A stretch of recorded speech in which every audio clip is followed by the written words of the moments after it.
Boa tarde, turma. Vamos então concluir nosso assunto sobre a Guerra Fria, nosso capítulo, deixa eu ver aqui, capítulo 9. Nós vimos que a Guerra Fria foi uma consequência da Segunda Guerra Mundial, porque após a vitória dos aliados,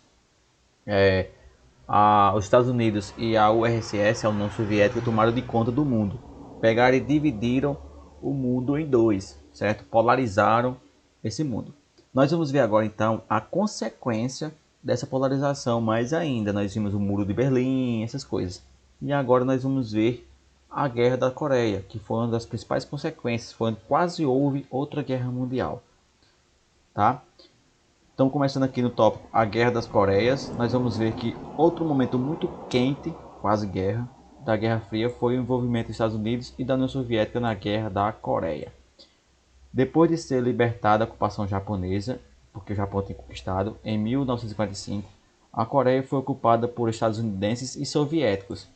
3 anos depois, foi dividida em dois países separados por uma zona desmilitarizada, onde uma parte foi conhecida como a República Popular Democrática da Coreia do Norte, por socialista, e a outra a República Popular Democrática da Coreia do Sul, que era capitalista.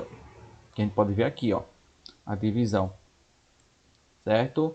Coreia do Norte, socialista, ou comunista, como queiram falar, e Coreia do Sul, capitalista, controlada pelos Estados Unidos. Beleza? Em 1950, a Coreia do Norte atacou a Coreia do Sul, de surpresa. Os Estados Unidos, com o apoio da ONU, reagiram enviando tropas em apoio aos sul-coreanos. Os chineses, que tinham adotado o comunismo no ano anterior, entraram em defesa da Coreia do Norte.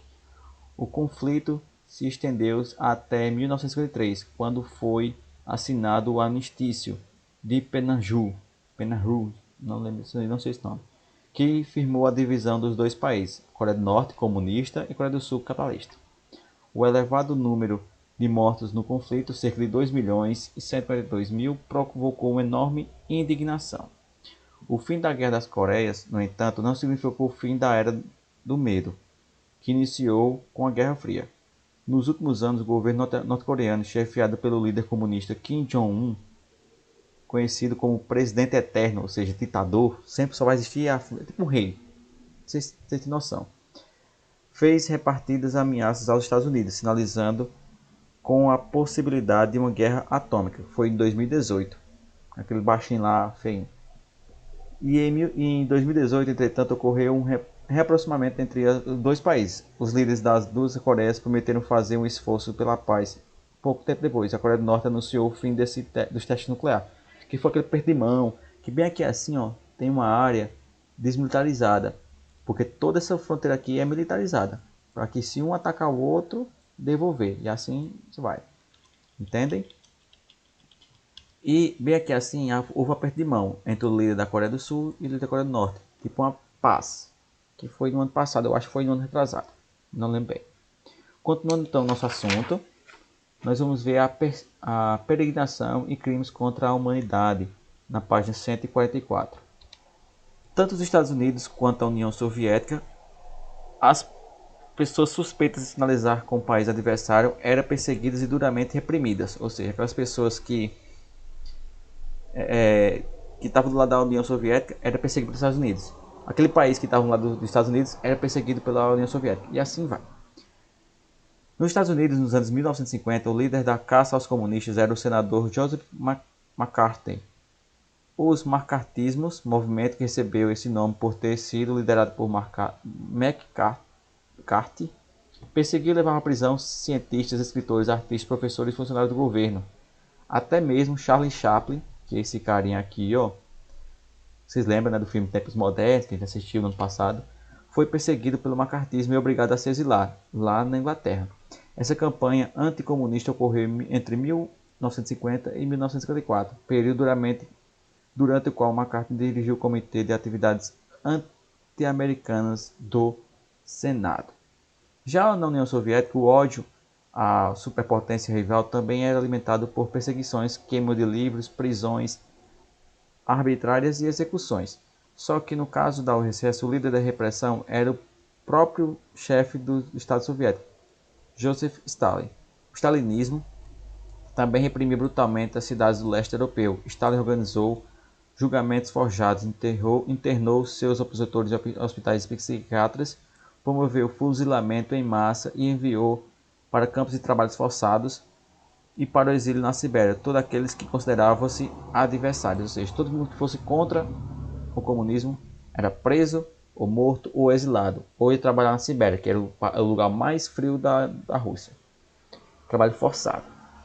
Aqui nós vamos ver um outro ponto principal, assim, que todo mundo conhece, que é a corrida armamentista e a espacial.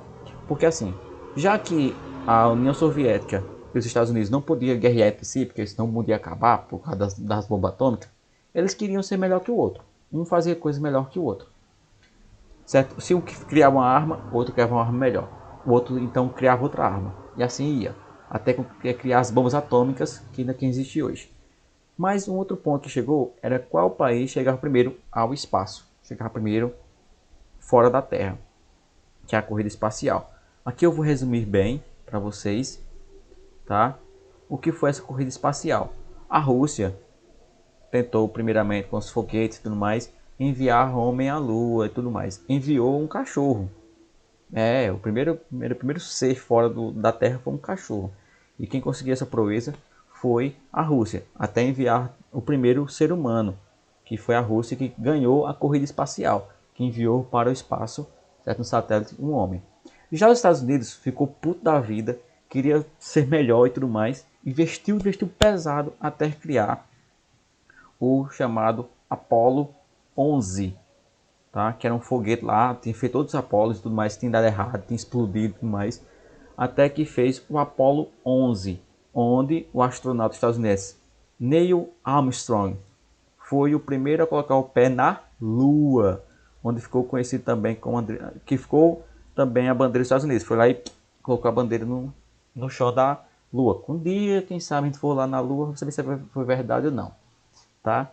Mas essa corrida espacial foi mais ou menos isso. O primeiro homem a chegar lá no espaço foi da Rússia, mas o primeiro a pisar na Lua foi dos Estados Unidos. Essa foi a guerra lá do espacial e armamentista. Beleza?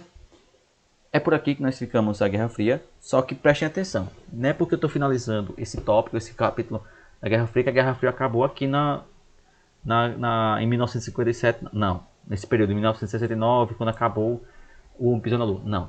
A Guerra Fria, para vocês saberem, durou até 1994. Então, quando deu início então, à globalização, que é um assunto que nós vamos ver lá no final do livro.